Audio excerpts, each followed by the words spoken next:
Hello good people of YouTube, Mountbatten here with my second impressions video for the Tier 3 Premium British Battleship, Dreadnought. So Dreadnought, again just a brief recap on the ship's history, well the ship's history in game at least. So she was available as a mission ship not all that long ago, but now she has been added to the premium shop for $18 US. So right away I want to talk about that first. I didn't realize it in the first impressions video, but that is actually quite expensive for a Tier 3 premium. Heck, the Mikasa is a Tier 2 premium, I get that, and it only cost me $10. Now, I get it's Tier 2, and it's kind of a really derpy ship, but still, all in all, you're going from Tier 2 to Tier 3, and it's almost double the price of a Tier 2 ship.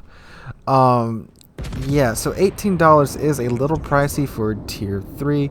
I didn't really realize that because a lot of the premium ships that I review are, of course, Tier 8 or Tier 7 ships, or heck, even Tier 9 and Tier 10 ships now. But that is pricey looking at the tier. So the big question for this video is, well, is it worth $18? In my opinion, yeah, I'd say she is worth $18. Her guns are really accurate for Tier 3. Because at Tier 3, you know, those of you that have grinded through Tier 3 battleships, you guys know this. Their guns are incredibly inaccurate. They make German dispersion look good. Now, I mean, it is Tier 3. And you aren't really sniping too much at Tier 3. Heck, the Dreadnought's range is 13.7 kilometers, so that's not even... I mean, when you get to high tier... I usually play at high tier, for those of you that don't know. I play Tier 8 up, usually. And that's not even... That's close range at high tier. So, to me, shooting someone from 13 kilometers away, that's not really sniping. Although, I guess by Tier 3 standards, it is, but it's still pretty dang close, and her dispersion is really good. I mean, it's just good, outright good for Tier 3. This really feels like Tier 5 dispersion, if not Tier 6. It's just a dang accurate Tier 3 ship. And her secondaries, they aren't fantastic, but they're not slouchy either. Granted, the range is only 3 kilometers. Again, this is a Tier 3 ship, so 3 kilometers isn't it's not hard to get within 3 kilometers of a ship in Tier 3. Again, from Tier 6 up, yes it is, but from Tier 3, it's not impossible, and it does happen more often than you'd probably think. The game you're watching now is actually a fairly rare game, for at least in my experience at Tier 3, because no one gets within 10 kilometers of each other. Actually, I think someone gets within 8, but no one gets, within secondary range in the game that I'm showing you now on screen. That being said, like I said, the secondaries, they're not just a fireworks show. They do actually set the occasional fire here and there. And unlike the Nassau, Dreadnought isn't bristling with them, but she has enough that you will be getting constant hits when you're that close. And again, like I said, it's going to be starting the occasional fire. The armor still feels really good, just like I said in the first impressions video. She's not the best battle tanker, but when you can get angled, it works quite well. You don't. The important thing, though, is that you don't want to fall into the trap of trying to get all your guns on target. Because when you do that, like I'm in the video right now, you're going to see me doing that. I'm trying to keep all my guns on target. And I'm eating some pretty big chunks when I do that. However, when I stay angled and I just stay satisfied with my back 2 turrets being on target, Dreadnought will bounce most battleship shells. If not bounce, the damage you'll be taking from them is, of course, minimal. So she's really good for kiting, which you're going to see a lot of that in this video, because that is what happens in this video. You'll see. I'm not, because I got to edit it out and see exactly what part I'm going to start at, but you will be seeing that Dreadnought doing some really nice kiting in this video. But she's really good for that. Now, her weaknesses... Well, her biggest weakness right now is that she doesn't have any AA. There's 0 AA guns on the ship. You can't even send someone on the deck with Lienfield to shoot at planes. She has 0 AA. Now, before the CV rework, that wouldn't have been that big of a deal. But now it is a pretty big deal, because when you get up to tier 4, you start seeing tier 4 carriers, which you can actually see 2 per side now. So you can have 2 carriers in the game fighting against you. If they decide they want a piece of you, you cannot do anything. Now, thankfully, her rudder shift is 11 seconds, which is pretty dang quick. So if they're dropping torpedoes, you can dodge those fairly well. But still, dive bombers, rocket planes, you can't do too much about them. And thankfully, they are just tier 4 carriers, but still, that it's a carrier, and you have no offensive measurements against them. You can only dance, which Dreadnought's good at dancing, but at the end of the day, that's only going to do so much against a carrier who really, really, really wants to get you. And that, for me, is her biggest drawback right there.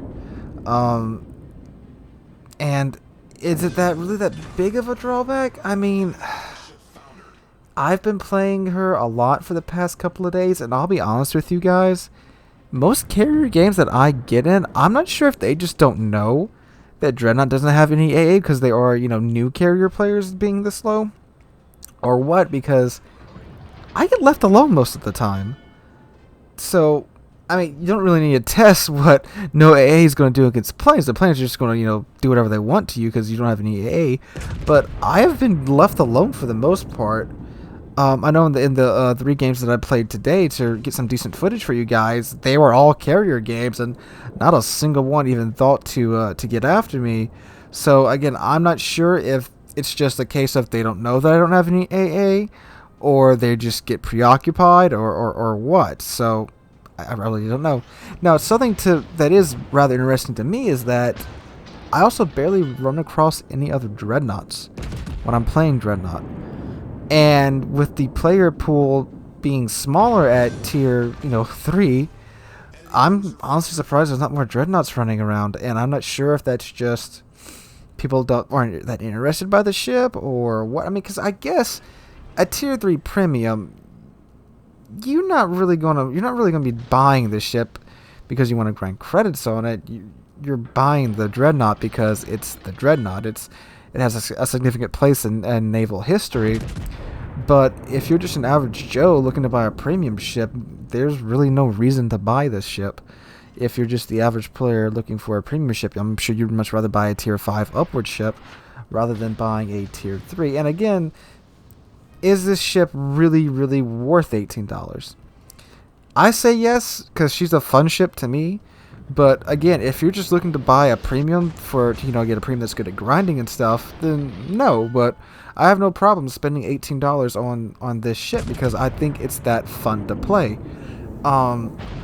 So if you're thinking about getting it and you're just like, well, I don't know if I want to spend $18, just know it is a fun ship to play. Like I said, the past 10 seconds, it's incredibly fun to play. The guns are accurate. She's maneuverable. She's not all that fast, even though she does go 21 knots base, which again is faster than half of the American battleship line.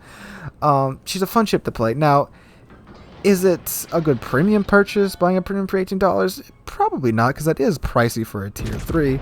But I would have no problem recommending this ship to you guys. Now, should you buy this premium ship if you're just looking for a low-tier premium to grind? No, definitely go with a tier 5 ship. If you're looking to buy a premium ship to be grinding at lower tier, definitely get a tier 5 ship.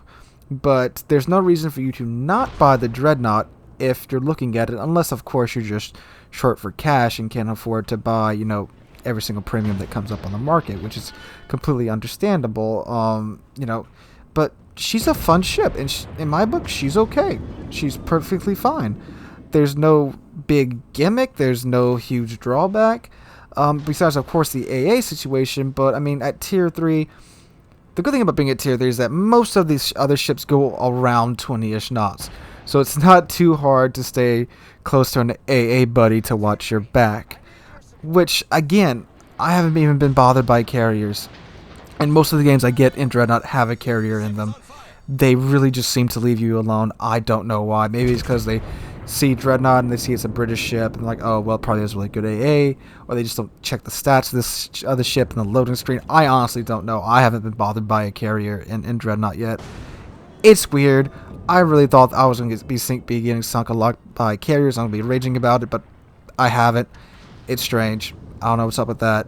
But out of the 15 or so games that I've played in Dreadnought, I've never been bothered by a carrier.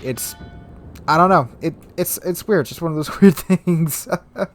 But yeah, again, to me, it's a good ship to go derp around in. I mean, heck, if you get a high point captain, high point British battleship captain, chunk him on this thing, you could probably get some really good seal clubbing moments in there. I mean, heck, it even has a pretty dang decent heal for tier 3. It's not a super heal, but it does recover a nice large chunk of health as opposed to the other tier 3 heals. So, and of course, if you get superintendent, you can have 5 of those suckers with a premium consumable, and 5 repairs on a tier 3 battleship. That 5 really decent repairs on a tier 3 battleship, that can get you places. And again, just a good, fun, all-around ship. If you want to go derping around at tier 3 and go soul clubbing at tier 3, I would recommend this ship for that. And again, there's no reason for you to not to buy this ship unless you just simply don't want to spend the money on it, which is understandable because it is on the pricey side for a tier 3 premium. But again, if you're willing to spend the $18, I say go for it. And it gets my thumbs up right there.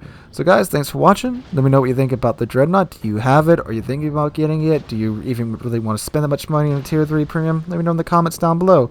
And again, thank you guys for us recently passing 2,000 subscribers. We're on our way to 2,500 subscribers, and I have no problem believing that we will be there before we know it. So thanks for watching. Hope you're all having a wonderful Wednesday, and hope to catch all of you guys in the next one.